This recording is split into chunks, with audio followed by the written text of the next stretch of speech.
Saludos cordiales compañeros, somos el grupo número 2. Vamos a explorar el capítulo 3, Epistemología y Psicología, de la autora Manuela Romo Santos.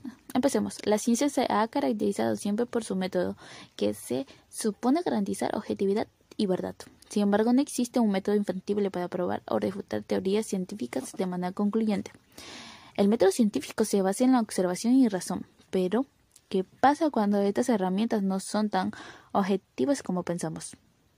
La perfección científica está influenciada por nuestras preconcepciones y expectativas.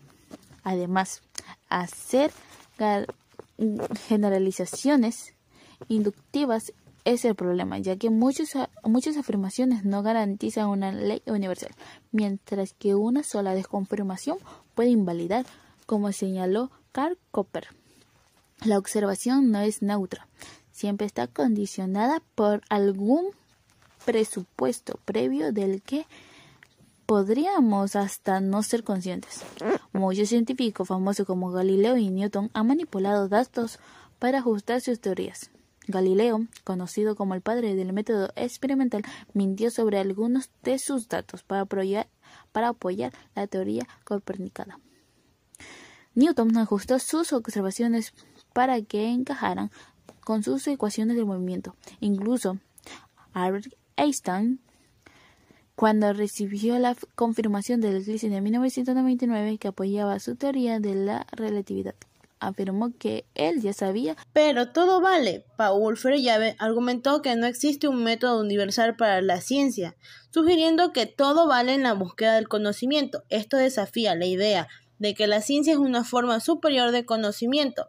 La epistemología moderna reconoce que la ciencia avanza no solo por seguir reglas estrictas, sino también por la creatividad y la violación de normas establecidas. Por supuesto, hay que rechazar el cuento de hadas, la varita mágica del método, ni el positivismo lógico, ni el racionalismo crítico. No has dicho la verdad sobre la ciencia. Por otra parte, también es cierto que se trata de una forma de conocimiento que tiene algo en especial. Lavatos, por ejemplo, criticaba tanto a Popper como a Hume, argumentando que no hay refutación sin una teoría mejor, pero también negando que la revolución científica sea un cambio repentino e irracional. En el debate entre el relativismo y el objetivismo, hemos visto que todos los intentos de codificar la ciencia han sido infructuosos, ni la inducción pura ni el modus tollens han sido adoptados como manuales de trabajo por los científicos. Por ejemplo, la psicología conductista sigue fielmente los preceptos positivistas, pero otros campos, como la neurociencia, encontraron valor en la refutación de hipótesis. El neurocientífico Eccles, influenciado por Popper, destacó que aprender de refutación es más valioso que la confirmación. Capítulo 4. La metaciencia o el estudio científico de la ciencia. Ahora que hemos explorado la crisis en la epistemología clásica de la ciencia, nos sumergimos en un tema igualmente fascinante, importante y relevante. La metaciencia o el estudio científico de la ciencia, de acuerdo con el capítulo 4, Thomas Sander Kuhn, con su obra La estructura de las revoluciones científicas, en 1962. Cambió nuestra comprensión del progreso científico. Kuhn introdujo la noción de revolución científica, que influyó significativamente en la epistemología. Esta revolución trajo consigo la consolidación de nuevos paradigmas epistemológicos en los años 70, alejándose de las visiones clásicas del positivismo y el realismo popperiano. Con la nueva epistemología relativista y naturalista se abandonó la búsqueda de un criterio universal para definir la ciencia, en lugar de un santo grial de la verdad científica. Se adoptó una visión pragmática donde los métodos de investigación evolucionarán y las teorías válidas son las más útiles en un contexto histórico específico. Esto ha llevado a la aparición y consolidación de una epistemología empírica e interdisciplinaria.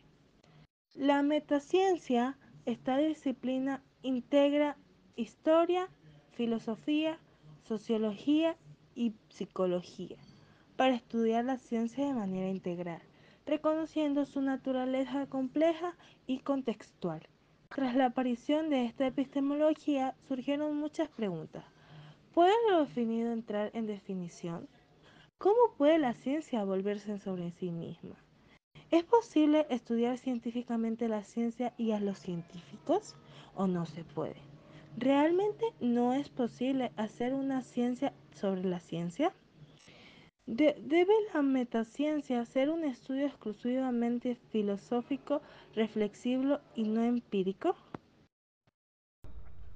A pesar de las reservas de muchos filósofos, cabe una metaciencia empírica hecha por científicos sociales. La sociología de la ciencia lleva más de 60 años tratando de ciencia empíricamente desde su ciencia con gran éxito. Sin embargo, como diría Chalmers, ¿qué es una cosa llamada ciencia? Parece que ha llegado el momento de enfrentar esta pregunta, aun con el riesgo de no tener éxito.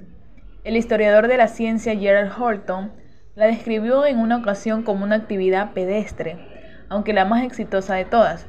Por otro lado, Ronald Girard, desde un paradigma cognitivo, la considera la forma de conocimiento más perfecta, ya que nos revela la estructura casual del mundo.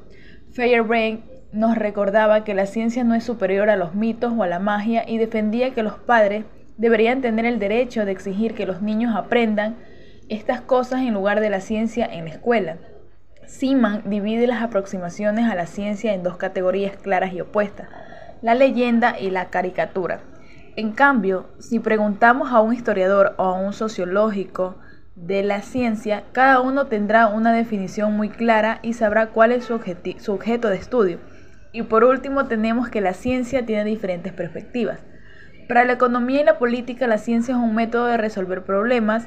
Para la historia, es conocimiento organizado como un archivo. Para la filosofía, como ya sabemos, el método es la clave, la ciencia es conocimiento formalizado. Para la sociología, considera esta como una institución o un grupo social, y para la psicología se centra en el individuo.